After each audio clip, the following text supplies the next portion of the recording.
Zdravím všetkých, ktorým občas robí problém viacúrovňové číslovanie v Office, konkrétne vo Worde.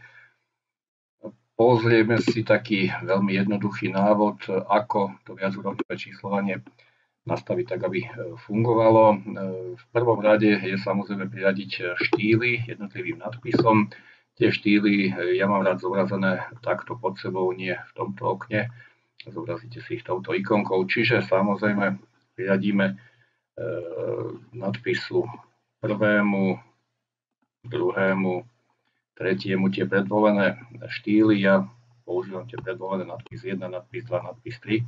Samozrejme vždy v celom dokumente je potom potrebné, aby ste používali vždy rovnaký štýl. Ono sa stane, že keď ten počítač používajú viacerí, tak môžete mať nadpis 1 viac variantný, ja neviem, keď ho niekto len premenuje nadpis pomočka 1, vy si to nevšimnete, tak vám to môže robiť šarapatu.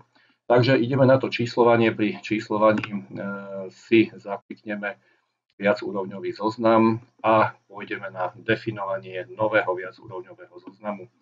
Samozrejme, ja už to tu mám preddefinované, ale ideme sa teraz pozrieť na tú postupnosť krokov, ktorú musíte riešiť.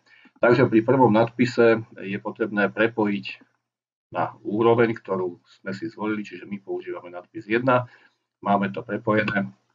Pri tej prvej úrovni neriešime žiadne číslovanie, pretože samozrejme budeme začínať od jednotky. Ak chceme mať za číslom bodku, môžeme dať, vidíme, že nám to neaktualizovalo, ale štandardne sa za posledným číslom bodka nedáva. Takže ideme na nadpis číslo 2. Znova skontrolujeme, či ho máme priradený tomu štýlu, ktorý používame. A čo je teraz dôležité práve pri tej postupnosti krokov, aby ste si to zaktualizovali, vymažeme formátovanie pre číslo a nastavíme, po ktorom nadpise sa nám má číslovanie aktualizovať. Čiže zvolíme si úroveň 1. Ako náhle vidíme to číslo vyznačené, vysvietené alebo vysívené, keď to poviem lepšie, vieme, že toto číslo je aktívne a bude sa meniť. Čiže toto je číslo prvého nadpisu, dáme bodku a zvolíme štýl číslovania toho druhého nadpisu. Vidíme, že budeme mať číslované 1.1. Je dobre zaškrtnúť, alebo je potrebné zaškrtnúť, znovu začať zoznam po úrovni 1, čiže vždy sa nám budú obnovovať číslovania. Obdobne ideme nadpis 3, priradíme ho štýlu nadpis 3.